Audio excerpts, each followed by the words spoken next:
Hello everyone.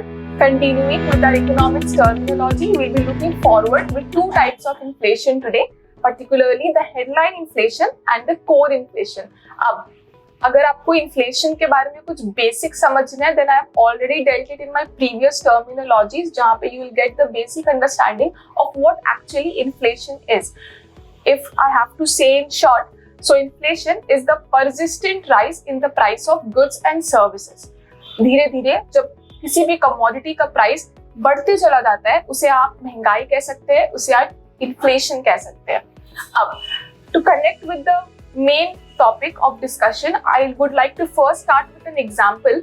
जैसे कि जब आप अपने क्लास 10th में होते हैं और जब आप फाइनली 11th 12th में एंटर करते हैं, सो इफ जब तक आप क्लास 10th में होते हैं तब तक you have to focus on all the subjects. Basically आपके जो पेरेंट्स होते हैं, they try to tell you कि focus on every subject, because सारे सब्जेक्ट के marks is very much reliable. सारे सब्जेक्ट्स में स्कोर करने से बहुत अच्छा आपके परसेंटेज में इंप्रूवमेंट आएगा. But the moment you go to your +2 level, class 11th and 12th, so if you're a science student, then your teachers, your parents tend to tell you कि आप ज्यादा इंटरेस्ट या ज्यादा फोकस अपने core subjects पे लगाइए. For example अगर आप साइंस स्टूडेंट हैं तो आपका कोर इंटरेस्ट होना चाहिए फिजिक्स, केमिस्ट्री, बायोलॉजी, मैथ्स. अगर आप एक कॉमर्स स्टूडेंट है, then your focus and interest should lie upon the subjects such as economics, commerce, accounts. उसी तरह vice versa अगर आप किसी और फील्ड को बिलोंग करते हैं, so the interest should lie on the core subjects.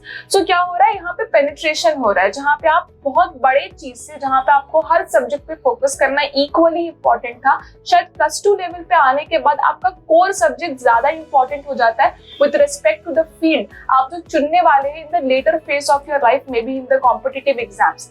सो इसी तरह हमारा हेडलाइन और कोर इन्फ्लेशन भी काम करता है. With respect to headline inflation, आप इसे कनेक्ट कर सकते हैं with your 10th level.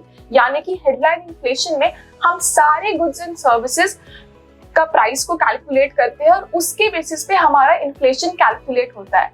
तो यानी कि कोई भी गुड्स कमोडिटी हो, कोई भी सर्विसेज हो, सब पे इन्फ्लेशन का क्या प्रेशर पड़ रहा है इकोनॉमी पे, हम उसे कैलकुलेट करते हैं. But when we go to the effect of core inflation, तो core inflation में हम हमारे volatile चीजों को माइनस करके चलते हैं. यानी कि कुछ ऐसी चीजें which is tend to be changeable, यानी कि फूड प्राइसेस हो गए, फ्यूल प्राइसेस हो गए. तो फूड एंड फ्यूल एक ऐसा सब्सटेंस है जिसके प्राइस में बहुत ज्यादा फ्लक्चुएशंस ऊपर नीचे होते रहता है.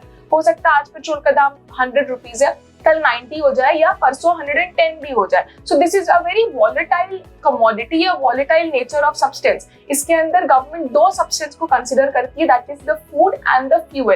तो कोर इन्फ्लेशन भी में we take all the commodities but we subtract the price और the fluctuations with respect to food and fuel.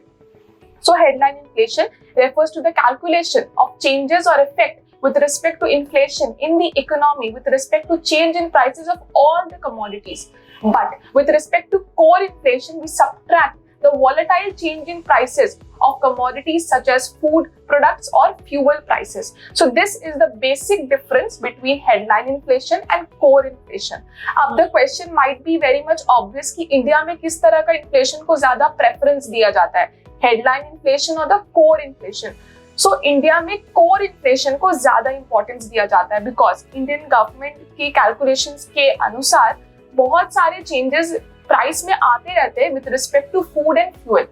So the main concern is to calculate all such inflations which remain constant in nature या फिर जिसमें ज्यादा volatile changes नहीं आते. So core inflation is the kind of inflation which Indian government particularly uses to calculate the level of persistent change in the level of prices in the goods and services which might be circulating in the economy. So I'll see you in the next terminology, guys. Thank you so much.